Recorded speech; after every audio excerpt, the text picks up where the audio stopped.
All right, we are back with another update and forecast for the Gifford fire. First thing I should say in this video is I do these updates every single day, so if you're not watching this on August 12th, could be a good idea to check my channel to see if I've done a video more recent than the one that you're watching. But with that being said, let's just dive right into it. This is always the first map that I check. This is the satellite imagery, and you can actually see a lot of smoke coming off of the fire right now. I'd say more smoke than what we saw yesterday.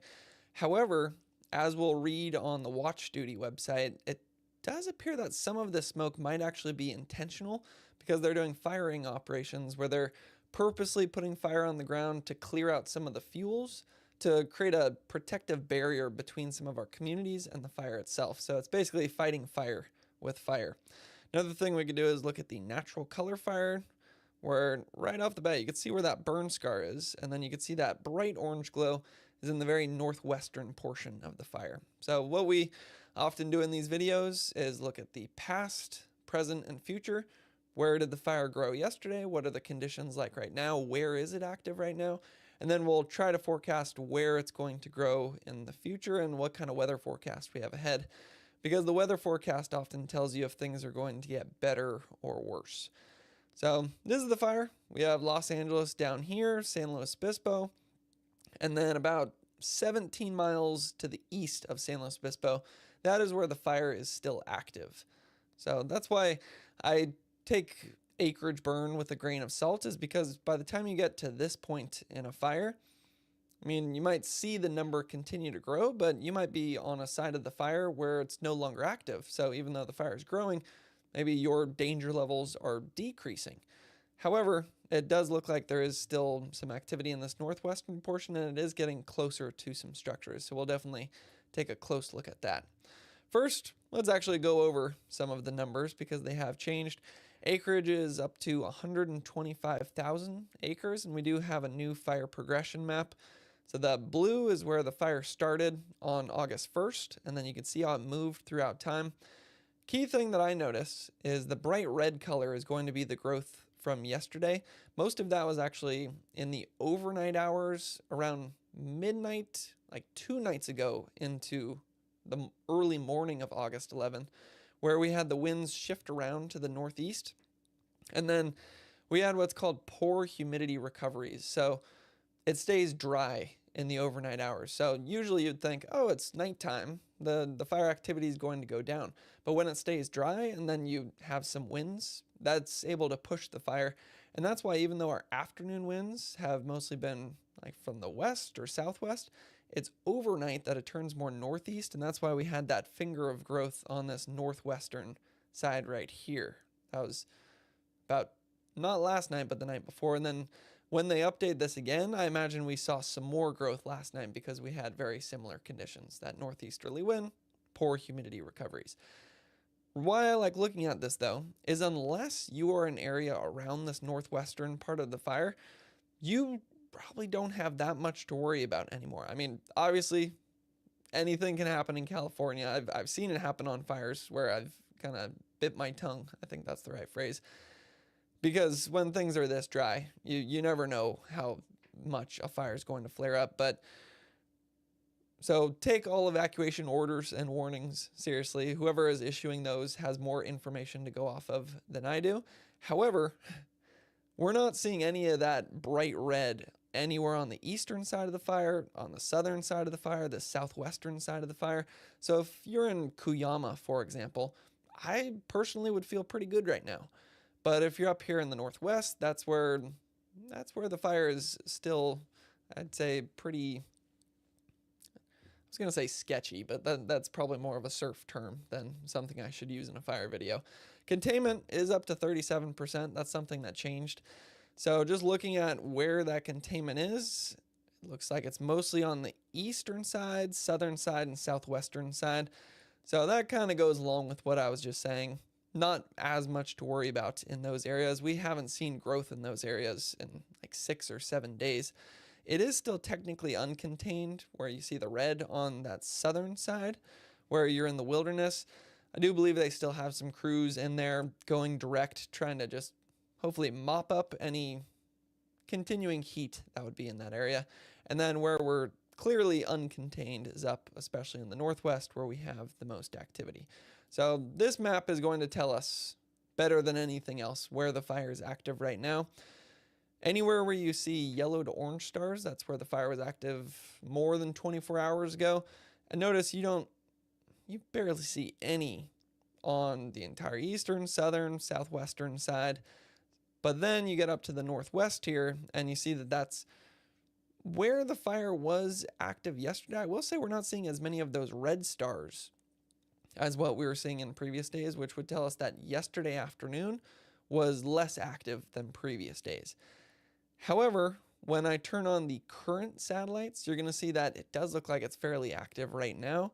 And that goes along with that orange glow we're seeing right there. It goes along with all the smoke that we're seeing. Although, again, we don't know how much of that is the fire itself growing in somewhat out of control way, or how much of that is actually good fire that's going to clear out the fuels and actually protect our community. So that's some nuance that we're going to have to remember throughout the entire course of this video.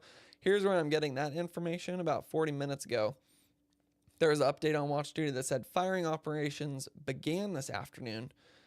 This is aimed at removing dense vegetation ahead of the main fire to deprive it of fuel and help keep it contained within the Garcia wilderness. So you can read that entire thing, but what's going on there, let's just zoom in. Let's say they have a good containment line along, I believe this is Avenalis. Let's see. No, that looks like Salinas River right there. And then, although it looks like it's close to that Avenalis Ranch Road. So what you might imagine they'd be doing is they've had crews in this area. I don't exactly have perfect information on this, but I'm just kind of filling in the details that we have.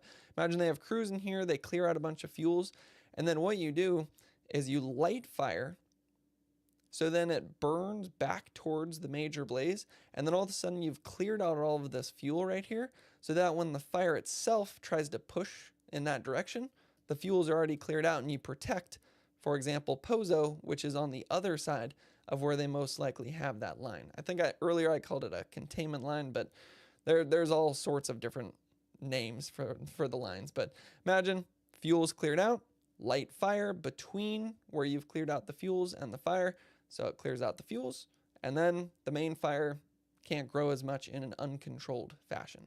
So that's most likely what's going on up here in the north right now. If we look at some of the structures, we do have Pozo up to the north of this fire. Let's see how close it is at this point. From the fire to those structures, it's about 2 miles. So that's pretty close. And then we can see that the fire perimeter has gotten quite close to these structures that are just on the other side of Avenalis Ranch Road. And if we zoom all the way in, it looks like for the most part, the fire is holding to the south of Avenalis Ranch Road, although there's a little bit of what you could perhaps call a slop over right there, although I imagine they're attacking that with everything they've got. And what is curious is when we look at the smoke, it's going to the south. So that would tell us perhaps that we have a more northerly wind than what the weather models were predicting. So that would actually be great news for places like Pozo, because that would be trying to take the fire and push it back in itself. And then it would also help that firing operation. Let's say if they put some fire on the ground right there to push those flames back into the fire itself. Now, we don't exactly know what's going on with weather on the ground just because there aren't that many stations. The only one I could find was this one near Pozo that's saying it's kind of a northwesterly wind right now. It's also worth noting that max temperature today was 99 degrees, minimum relative humidity 13%, max wind gusts around 17 miles per hour. Really paints the picture that it's about as hot and dry as it could be with some winds as well. That still looks, it almost just shifted again to a more westerly direction. So perhaps what's going on here is that the winds on the ground are more coming from the west, which would try to push the fire to the east.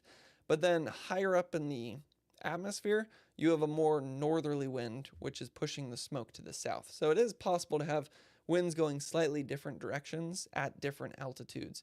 And based on some of the information that we've pieced together, that does seem to be what's happening. So then if we take distance from High Mountain Road to where the fire has been active recently, that's about 2.5 to 3 miles. So I would say same as yesterday. Pozo, these structures just along the other side of the road here, and then High Mountain Road, those are still my top priorities. And I was almost debating whether to show this next feature in the video today, just because it always overestimates how far the fire has moved, just because it's kind of inaccurate satellite data, but it at least tells us generally how active it is and where it is, or where the activity is. So let's just turn that on, and it does look like we're seeing a lot of heat on that northwestern side right there. I'd say more heat than yesterday. Keep in mind though, they're saying they're putting some fire on the ground purposely to clear out fuels, and they would do that in a controlled way. So we have no way of knowing what of this heat is good heat and what of this heat is bad heat. So that's something that we're just gonna have to wait and see what kind of information can come in that department. One thing we can do though is check out some of the topography in this area, because that's a big part of the reason that this fire has been so hard to control. I can't imagine being a firefighter on this fire. It's 100 degrees out, incredibly dry, and then look at this terrain that they're working in, just quite steep terrain. And we actually have a better look of this northern side here, where it is showing some heat going over Avenellis Ranch Road. So I'll be curious to see what new fire perimeters show in that direction, although I haven't heard them say that it went over there anywhere. And then this is also showing kind of what's been happening in the overnight hours. Usually fire doesn't like to go downhill, because it likes to go uphill because it preheats the fuels before the fire gets there, so it dries out the fuels even more. The fire doesn't have to waste any of its energy to turn those fuels into combustion. But then at nighttime and during the afternoon, you often have winds going upslope as well. You have air heating up, hot air is less dense, so then it rises up the slope. But then the opposite happens at night, and that's actually been where a decent amount of our growth has been recently, especially in this area, which is between where we have the fire and High Mountain Road over in this direction, where at nighttime things cool off, and then that cold air is more dense, and then it's going to sink down the hill. And then that, along with the fact that we have poor humidity recoveries, meaning it's staying dry at night, means it's dry air that is pushing downhill, which is able to take some of those flames and continue to push it downhill. So that's where some of the growth has been recently. It would be this part of the fire that would be of concern to the High Mountain Road area. And there we go.